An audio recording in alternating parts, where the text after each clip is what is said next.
The 2018 election is now complete, and the Democrats have taken over Congress. And obviously, of course, the GOP is going to keep the Senate. Now, there are a few things that we obviously need to talk about, and one that is being talked about at least a little bit, but I don't think enough, is the fact that Alexandria Ocasio-Cortez won in New York. Now, her district is obviously very progressive, and she won by a lot. I think it was almost 50 percentage points compared to the Republican candidate that was running there. And there is this other idea going on in the country right now, and this is going to be coming up soon because as artificial intelligence starts to take over certain topics like universal basic income, and whether or not you agree with that, that is something that is going to be key. That is a topic that is not going to be going away anytime soon. So we also need to understand that the Alexandria Ocasio-Cortez, although she's a minority in Congress now, obviously, and she would fail on the national stage, this is a topic that's not going to go away anytime soon. So we need to talk about that. And there's this other idea. I would still consider myself a Democrat, obviously. I find a lot of the things the GOP does, I feel as though they are too harsh, or at least they need to ease up on their position on guns. They need to understand there needs to be some sort of compromise with the Democrats. I mean, there are more radical factions in the Democratic Party, obviously, which I'm not as much in favor of, even though in my perfect world, I don't think guns will be as prevalent. They would be heavily restricted by some of the other places. However, the difference is in the United States compared to a country like Australia or Japan is the United States is this is ingrained in the Constitution, into the Bill of Rights, and this is something that has really shaped our nation in a way. So we're not going to be able to remove 300 million guns, but we need to understand that there is a conversation that needs to be had over how we're going to handle that. And I feel as though the Republicans are failing on that. I don't agree with Republicans when it comes to pro-choice and the pro-life debate. I am very pro-choice. There are other things. I do not like how the evangelical vote, the hardcore evangelicals, I don't like how they go to the Republican Party. When it comes to education, I agree with the Democrats. When it comes to healthcare, I don't know a ton on it, obviously, and I don't want to talk on something I don't really know a lot about, but I do agree with the Democrats. I think their line of thinking is better. Now, there are obviously certain things. I'm obviously for business. I don't really know what my position is on minimum wage because, again, I haven't read up on that, and I don't want to talk too early. There are certainly arguments for and against. I lean in favor of minimum wage, and that is something that I think there's another conversation that can be had about that, even though I highly doubt in the future that minimum wage is going to be removed. The other thing that I do actually disagree with the Democrats on is affirmative action. I think the principle itself is racist. Now, this doesn't really relate to the election in a way, or actually it does in the fact that there are definitely different parts of the Democratic Party. There are the more moderates, and whether or not you liked her, Hillary Clinton was in fact policy-wise pretty moderate, and the problem was she would have gotten a lot of votes if she would have been a different person with the same policies, and I think that plays a part in why she lost, even though I agreed with her on most of the issues. In fact, the vast majority of the issues I agreed with her on, despite whatever you may think about her demeanor or her character or her presence. There is another conversation that needs to be had about the Senate.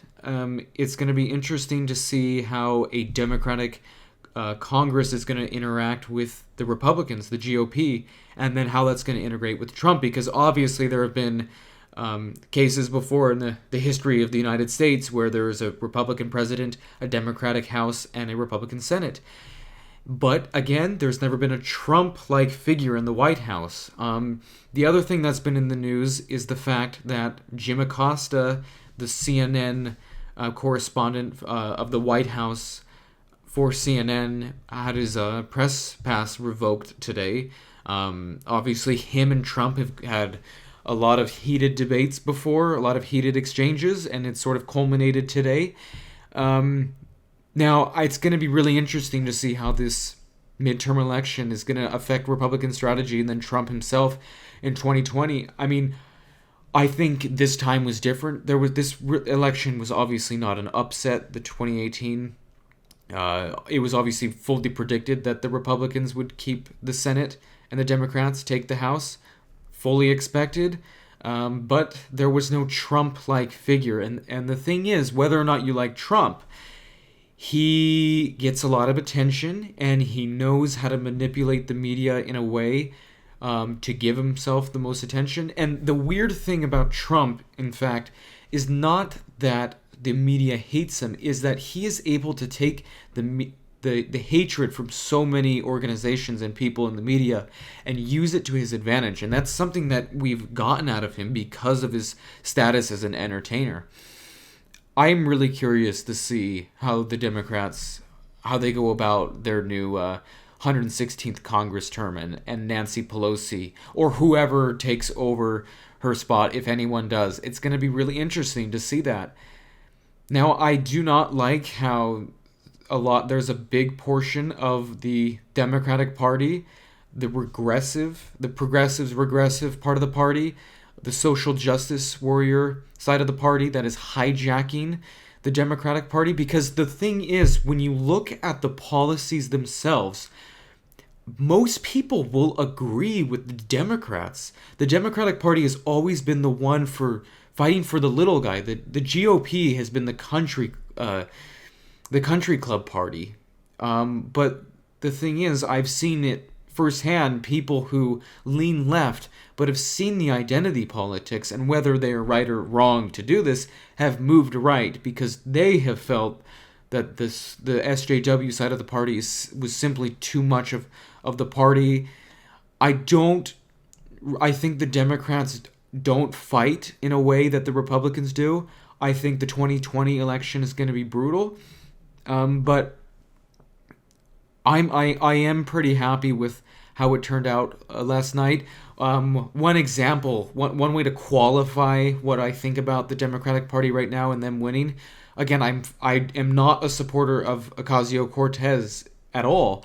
I don't like her. But then again, she's a small portion of the Democratic Party, and just because I don't like one congresswoman from New York does not mean I shouldn't support the party as a whole, unless, again, something was so or inconceivably bad about her that it was unforgivable.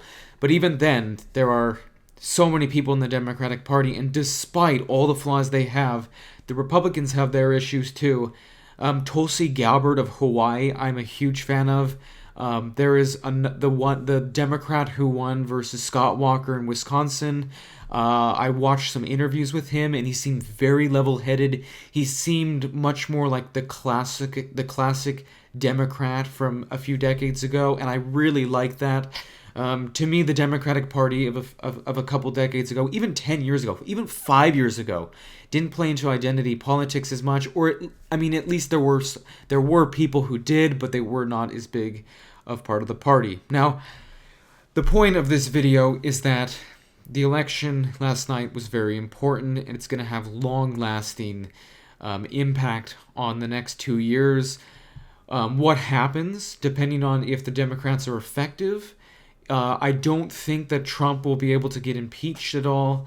That's another conversation. But I don't think the Democrats are willing to push that, because if they push that and fail, they could have huge backlash, even from moderate Democrats in the 2020 election. And I don't think that's something they want, because obviously there are going to be people up for election, Democrats, governors and Senate people who are up for election, and I don't think they're going to be too happy if they do that and they fail. So again, I'm watching with curiosity and attentiveness this upcoming term in the United States government. It's going to be really interesting.